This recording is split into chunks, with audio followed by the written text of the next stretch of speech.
Hello and welcome friends. Vector series के इस lecture में हम डाइवर्जेंस को समझेंगे। डाइवर्जेंस क्या होता है, उसके ऑपरेटर, उस पर बेस्ड एग्जांपल्स। ठीक है, चलिए शुरू करते हैं। Divergence, divergence of A vector point function. Divergence of A vector point function.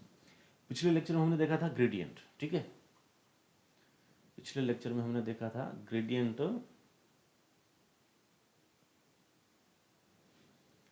Grade. Gradient हमेशा हमने लिया था स्केलर पॉइंट फंक्शन का। ठीक है, स्केलर पॉइंट फंक्शन का हमने ग्रेडियंट लिया था। ये है डाइवर्जेंस, और डाइवर्जेंस हमेशा होगा डिफरेंशिएबल वेक्टर पॉइंट फंक्शन का।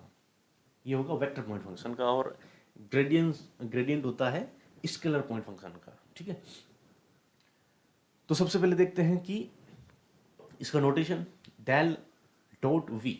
डेल का जो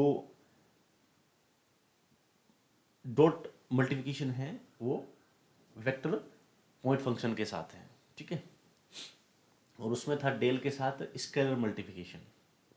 ठीक है, कारण क्या देखिए, क्योंकि डेल भी अपने आप में क्या है, वेक्टर क्वांटिटी है, और जो अपने पास पॉइंट फंक्शन दे रखा है वो अपने आप में भी एक वेक्टर फंक्शन है। इसलिए किन्हीं दो वेक्टर क्वांटिटी के बीच में जो मल्टीप्लिकेशन ले रहे हैं वो किस प्रकार से होगा, डॉट प्रोडक्ट होगा। ठीक है, नेक्स्ट लेते हैं कि divergence V, del dot V. Del notation है, यह चीज है, और वी इसके साथ है। ठीक है, और वी का प्रत्येक के साथ में डॉट प्रोडक्ट ले लेंगे। और एक कॉन्सेप्ट यहाँ पे चलता है solenoidal vector divergence V. Solenoidal vector उसे कहते हैं जिसका डाइवर्जेंस वी होता है। ठीक है, इस पर बेस्ड एग्जांपल देखते हैं। जैसे देखिए कि एक वेक्टर पॉइंट फंक्शन है f equals to f1i, f2j and f3k। Proof कीजिए कि इसका डाइवर्जेंस ऑफ f ये होगा। ठीक है, तो सबसे पहले लेते हैं डेल डॉट f। ठीक है, डेल डॉट f, तो हम लिख देते हैं डेल क्या है, i del upon del x plus g del upon del y plus k del upon del z। ठीक है, डॉट, अब हमारे पास पॉइंट फंक्शन क्या दे रखा है, f1 i plus f2 j plus f3 k। ठीक है, इस प्रकार से हमें मल्टीप्लिकेशन लेना है। ओके, अब देखिए ये है डॉट प्रोडक्ट। ठीक है, दोनों का अदिश गुणन लेना है। ठीक है, डॉट प्रोडक्ट लेना है। तो डॉट प्रोडक्ट में क्या होगा, जिसे हम जानते हैं कि I dot I equals to 1 होता है। ठीक है, लेकिन आई डॉट जे 0 होता है, आई डॉट के 0 होता है, इसी प्रकार जे डॉट आई 0 होता है, जे डॉट के 0 होता है। ठीक है, यानी कि सेम टर्म्स साथ में ले लेंगे तभी वो प्रोडक्ट 1 आएगा, अनदर वाइज 0 आ जाएगा। तो इसी प्रकार से हमारे पास केवल 3 टर्म्स बचेंगे। इसका इसके साथ में f1 के साथ में लेंगे तो ये 1 आएगा। ठीक है, तो हम पहले लिख देते हैं i dot I dot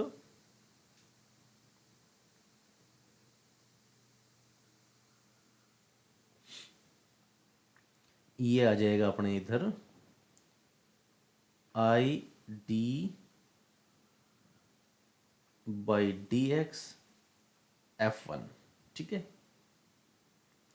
plus J dot J D upon D Y f2 plus K dot K D f3 upon D Z. ठीक है, इस प्रकार से यहाँ पे आई डॉट आई क्या हो जाएगा, 1, तो अपने पास बचेगा df1 upon dx plus j dot J होता है 1, तो df upon dy k dot की 1 हो जाएगा df3 upon dz। Hence proved. ये सबसे सिंपल एग्जांपल था डाइवर्जेंस पे। ठीक है, नेक्स्ट देखते हैं। Find the divergence of R. ठीक है, डाइवर्जेंस हमेशा एक वेक्टर फंक्शन का आएगा। ठीक है, डाइवर्जेंस और ग्रेडियंट में कभी कंफ्यूजन नहीं होना चाहिए। ठीक है, ठीक है, वेक्टर फंक्शन। यहाँ पे आर क्या है, एक वेक्टर है X I plus Y J plus Z के। ठीक है, ये एक वेक्टर है, इसका डाइवर्जेंस लेना है। शुरू करते हैं हम। डाइवर्जेंस यानी कि डेल डॉट आर। ठीक है, DIV आर लिखो या नोटेशन में nabla dot R, del dot R, जो भी बोलो। ठीक है, is equals to I del upon del X plus J del upon del Y plus K del upon del Z. क्योंकि डेल का डॉट प्रोडक्ट है आर के साथ। ठीक है, X I plus Y J और जेड के। ओके, मल्टीप्लाई कर देते हैं। देखिए, अब हमारे पास टर्म्स कौन कौन से बचेंगे। आई का आई के साथ मल्टीप्लाई करने से 1 होता है, ये टर्म बचेगा। जेड के साथ मल्टीप्लिकेशन करने से 1 बचता है, वह टर्म बचेगा। के के साथ डॉट प्रोडक्ट लेने से 1 बचता है, वह टर्म बचेगा। बाकी सारे टर्म्स जीरो हो जाएंगे, क्योंकि I dot G, I dot के या अदर डॉट भी टर्म है वो जीरो रहेंगे। ठीक है, तो सबसे पहले देख लेते हैं I dot I D upon D X, ये हमें लेना है एक्स का, plus J dot J D upon D Y, ये हमें लेना है वाई का, प्लस जेड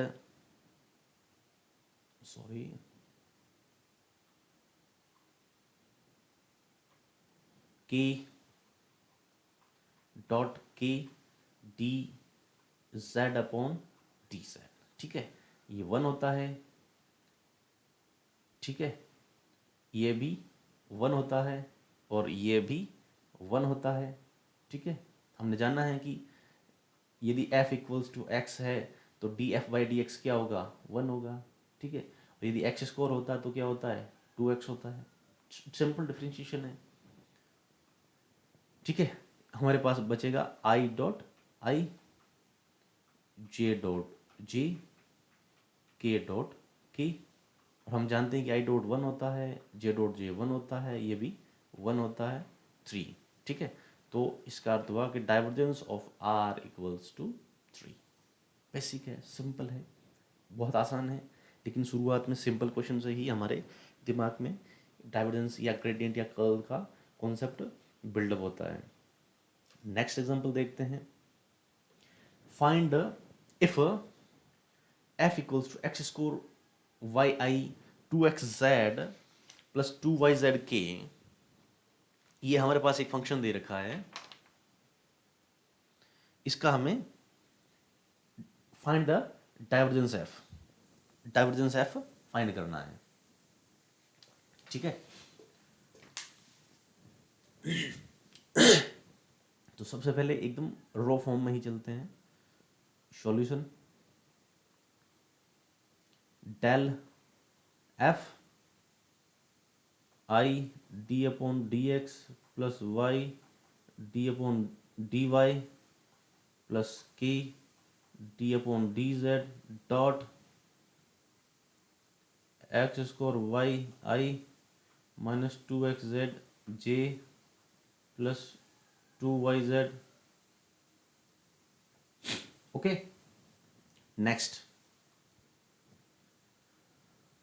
नेक्स्ट में है हमने सीखा है कि आई डॉट आई वाले टर्म जे डॉट जे और अनदर टर्म्स क्या हो जाएंगे, जीरो हो जाएंगे, अनदर टर्म जीरो हो जाएंगे। ठीक है, तो सबसे पहले हमारे पास बचेगा आई dot I D upon D x. ठीक है, और बाकी टर्म्स क्या हो जाएंगे, जीरो। तो हमारे पास एक्स स्कोर वाई ही इसके साथ बचेगा, अनदर टर्म्स क्या रहेंगे, जीरो, इसलिए ये हम ले ही नहीं रहे हैं। J dot J D upon D Y, I का जे के साथ जीरो हो जाएगा, जे और जे के साथ बचेगा, तो ये एक्स जेड। ठीक है, के डॉट के बचेगा, अनदर सारे ज़ीरो। ठीक है, तो हमारे पास बच जाएगा टू वाई जेड। ठीक है, सेकेंड टर्म में हम थोड़ा सा देखते हैं कि माइनस टू एक्स जेड है, तो हमारे पास ये टू एक्स जेड और प्लस और माइनस माइनस हो जाएगा। ठीक है, हम यहाँ पे ये माइनस कर देते हैं। ठीक है, प्लस माइनस माइनस। अब देखिए आई डॉट आई क्या होता है, वन। ठीक है, सीधा डायरेक्ट सोल्ड आउट करते हैं। ठीक है, यहाँ पे एक्स स्कोर वाई है, तो वाई हो जाएगा अपने कांस्टेंट। अब एक्स स्कोर का डिफरेंशिएशन हो जाएगा two X. Next minus J dot J one. अब टू एक्स जेड है, तो ये अपने आप में क्या बचेगा, कांस्टेंट लेंगे, क्योंकि पार्शियल डेरिवेटिव y का है, तो y के सापेक्ष कुछ भी टर्म नहीं, तो हो जाएगा जीरो, प्लस के डॉट की वन। अब टू वाई जेड है, तो टू वाई हो जाएगा कांस्टेंट, z का डिफ्रेंशिएशन हो जाएगा वन। सिंपल फॉर्म में लिख देते हैं, टू एक्स वाई, ये हो जाएगा ज़ीरो, लास्ट में बचेगा प्लस टू वाई। और सिंपल फॉर्म में लिखना चाहते हैं तो टू वाई कॉमन ले लिया, x plus one. That's is proof या रिजल्ट, या इसको अपन बोल सकते हैं आंसर। ठीक है, सिंपल है। नेक्स्ट क्वेश्चन देखते हैं, find if F equals to grad this then find divergence of F. ठीक है, देखिए सीधा सीधा सिंपल, यदि एफ यहाँ पे ग्रेड शब्द को न लें तो ये क्या है, एक स्केलर पॉइंट फंक्शन है। ठीक है, क्या कैसा फंक्शन है, स्केलर पॉइंट फंक्शन है। स्केलर कैसे, जैसे जैसे दूसरा लेते हैं जिसके साथ आई जे के, ये क्या होते हैं, किसी अक्ष के सापेक्ष यूनिट वेक्टर होते हैं। ठीक है, तो उसकी डायरेक्शन को भी बताते हैं, तो इसलिए उसको बोला जाता है वेक्टर पॉइंट फंक्शन। ये सिंपल फॉर्म का फंक्शन है जिसमें किसी प्रकार की डायरेक्शंस नहीं दिए गए हैं। ठीक है, इसलिए इसको बोला जाता है स्केलर पॉइंट फंक्शन। लेकिन हमें डाइवर्जेंस एफ चाहिए, डाइवर्जेंस एफ चाहिए, तो इसका लिए इस अर्थ क्या हुआ, इसका ग्रेडियंट लेते हैं। तो हम जानते हैं कि किसी भी स्केलर पॉइंट फंक्शन का ग्रेडियंट अपने आप में एक वेक्टर पॉइंट फंक्शन होता है। तो सबसे पहले हम इस पार्ट का ग्रेडियंट लेंगे। ठीक है, तो हमारे पास है F equals to del X cube plus Y cube plus Z cube minus three X Y Z. अब हमने देखा था पिछले ही एग्जाम्पल में देखा कि डेल डॉट वी है, और यहाँ पे क्या है, डेल डायरेक्ट एफ है। ठीक है, ये क्या है, स्केलर मल्टीप्लिकेशन है, ये क्या है, वेक्टर का डॉट फंक्शन है। ठीक है, अदिश गुणनफल है। ठीक है, या डॉट प्रोडक्ट है। ओके, समझ में आया, क्योंकि ये दो वेक्टर क्वांटिटी के बीच का है, और यहाँ पे एक ये वेक्टर है और ये स्केलर क्वांटिटी है। ठीक है, बेसिक चीज़ है ताकि हम इसको आसानी से समझ सकें। ये है I D upon D X plus Y D upon D Y, sorry यहाँ पे हो जाएगा जे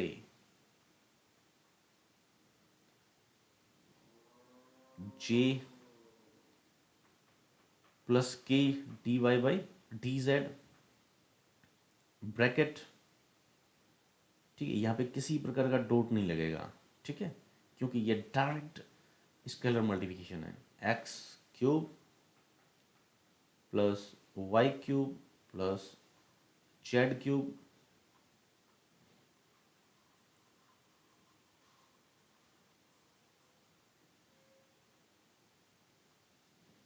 ठीक है, -3xyz। ओके, अब देखते हैं कि हमें फर्स्ट मल्टीप्लिकेशन लेना है x के सापेक्ष। जिन जिन में x की टर्म होगी उनका होगा, और अदर अदर का डिफ्रेंशिएशन जीरो हो जाएगा। तो इन्हीं टर्म्स को ट्रीट करते हैं। i अब है d अपॉन डी एक्स। एक बार के लिए सारे ही लिख देते हैं, X cube plus Y cube plus Z cube minus 3xyz as it is J dy by dy। Okay, X cube plus Y cube plus Z cube minus 3xyz। ठीक है, के डी अपॉन डी जेड, और यहाँ पे भी ये पूरी terms. ठीक है, अब हमें सबसे पहले लेना है x के सापेक्ष, यानी कि x के सापेक्ष डिफ्रेंशिएशन करने पे केवल इन दो टर्म्स बचेंगे, बाकी जीरो हो जाएंगे। तो ये हो जाएगा i 3x², और यहाँ पे -3yz तो बच जाएगा कांस्टेंट, और x का हो जाएगा 1। ओके, नेक्स्ट इस टर्म में ये दो टर्म बचेंगे, बाकी का जीरो हो जाएगा डिफरेंशिएशन। तो j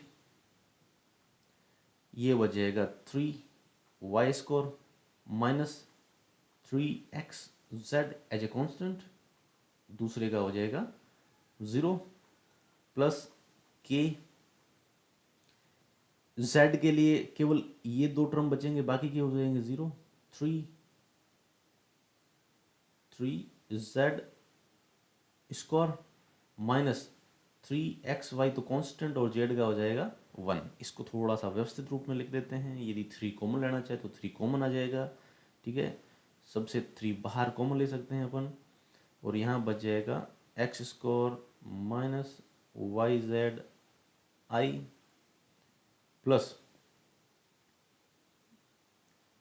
y² minus xz j plus z² minus 3xy के।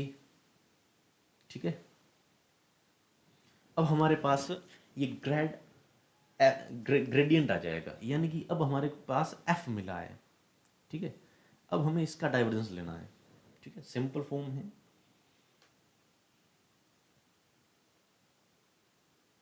ओके, अब हमें लेना है डाइवर्जेंस डेल डॉट एफ लेना है।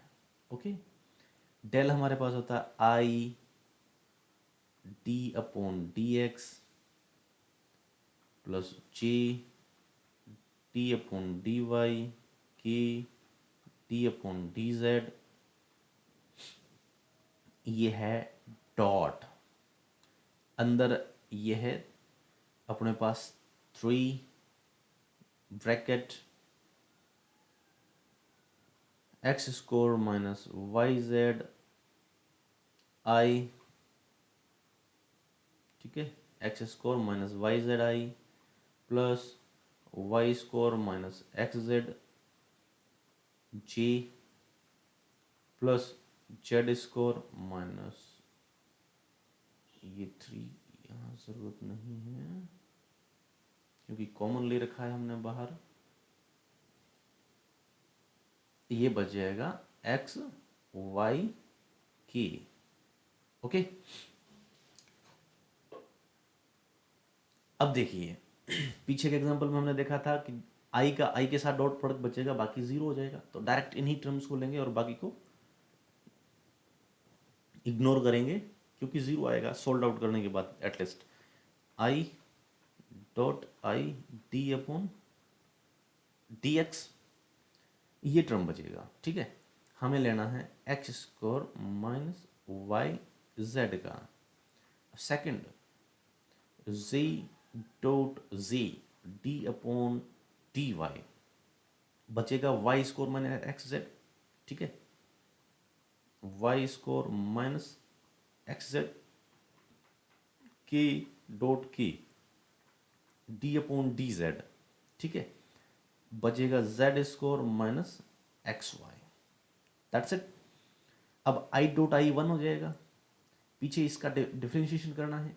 अब देखिए इस टर्म का तो 0 हो जाएगा, एक्स स्क्वायर का क्या हो जाएगा 2x, इस टर्म का 0 हो जाएगा y के सापेक्ष, वाई स्क्वायर का होगा z डॉट z 1 हो जाएगा तो 2y, एक्स वाई टर्म का z के सापेक्ष 0 होगा और z स्क्वायर का होगा और k डॉट की 1 रहेगा प्लस 2z, 2 ले लिया common, x plus Y plus z, अपना रिजल्ट आ जाएगा, आंसर आ जाएगा, जो कुछ भी बोलो।